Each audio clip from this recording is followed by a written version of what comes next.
Okay, folks, today we're going to be taking a closer look at a 1941 Royal Quiet Deluxe. This one is gorgeous. It's brown with the chrome detailing, but it also has black in the middle of that chrome. It's kind of neat.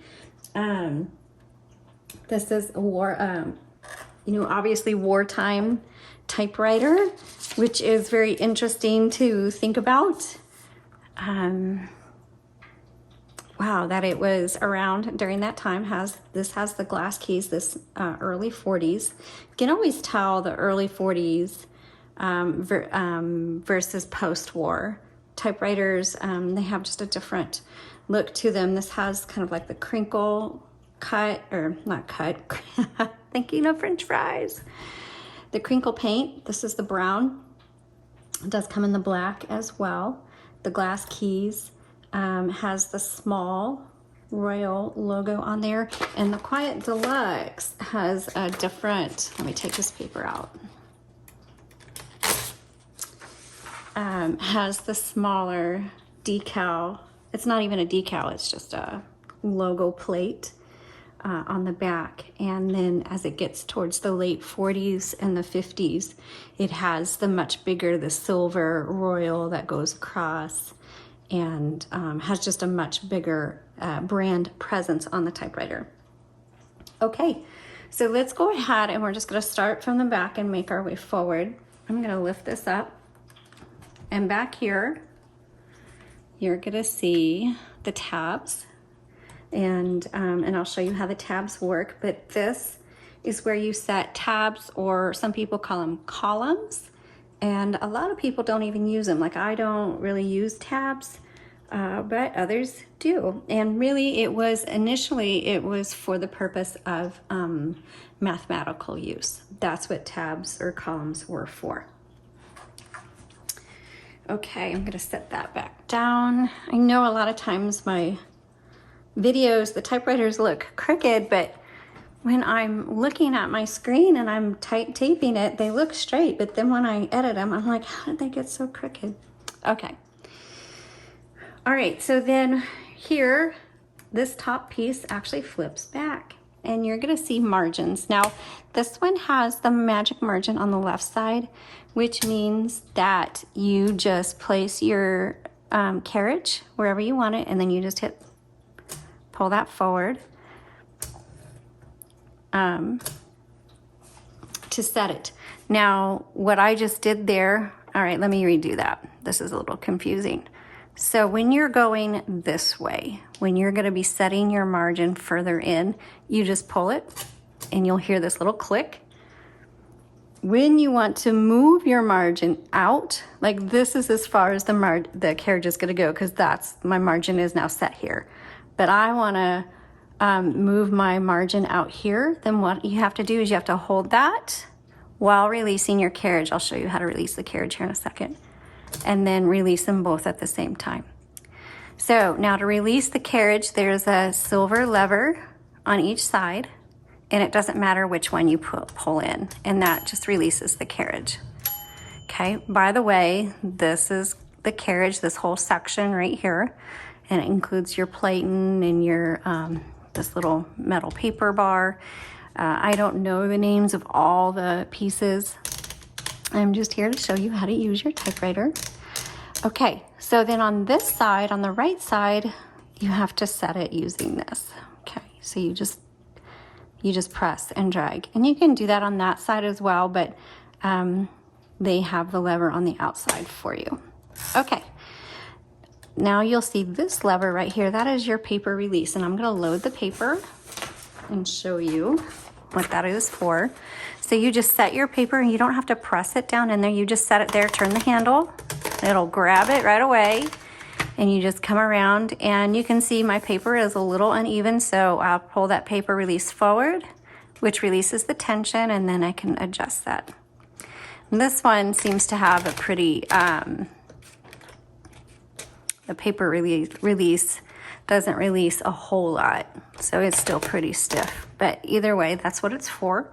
Over here on the left side is your line selector, which means when you hit your return handle, which is this right here, it's going to either advance 1 or 2 lines based on where you have it set. There's the single line, here's the double line.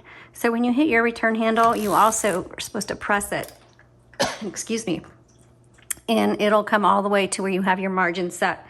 So let's set our margin right here. Let's press it forward, hear the click, and now it's right there. Okay. This is for like removing the plate, so you don't really need it. I'm not gonna go over it. But on the left side, you're gonna see a silver button on your handle. And that pushes in. The silver button on the right side does not push in. And what that is for is when you turn your handle, it's gonna click every half of a line. And sometimes that's kind of really annoying because it's not lining up where you need it to.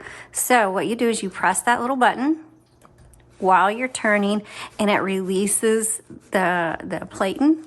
So it kind of frees it up so you can adjust it to where you want it, and then you just release that button, and now it clicks again, okay?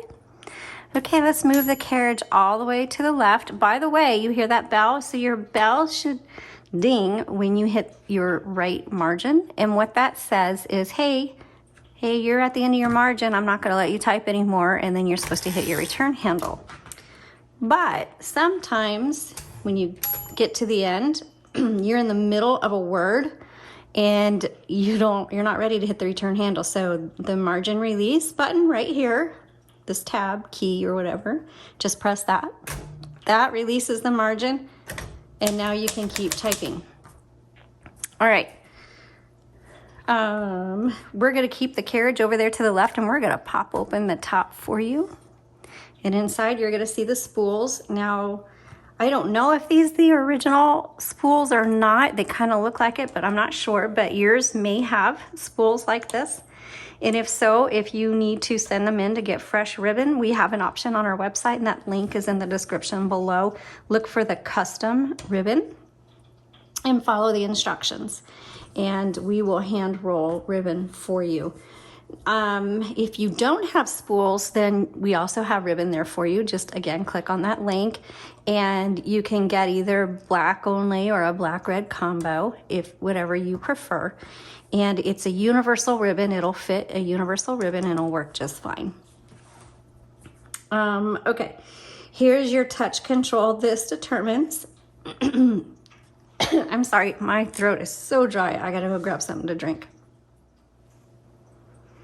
All right, that was weird. Sorry about that. All right, so the touch control determines how hard these type bars are gonna strike your paper. And so it's just really a personal preference. You can kind of experiment with that to see where you like it. Right here is your ribbon reversal, the manual ribbon reversal. So once you get to the end of your spool, there's still lots of ink in that ribbon. And so then you just reverse the direction and go back. And there are some ribbons out there that auto reverse. We do not sell those. You have to, you can probably check Etsy or something like that, but we just have regular ribbons, and you just manually reverse, and you just keep going back and forth until you use up all the ink. When it is time to take out your ribbon, you just pull it out like that. And you'll notice that they're threaded through guide wires all the way across. Now I've taken an up close photo so that you can kind of look and see how to thread your ribbon.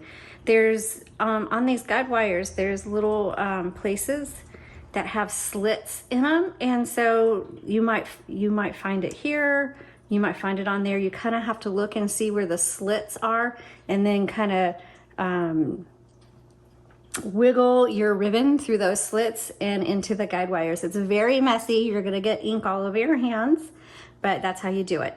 And so go to the product listing link that's in the description below, and that'll show you an up close photo of this area so you can see what it's supposed to look like when it is properly threaded.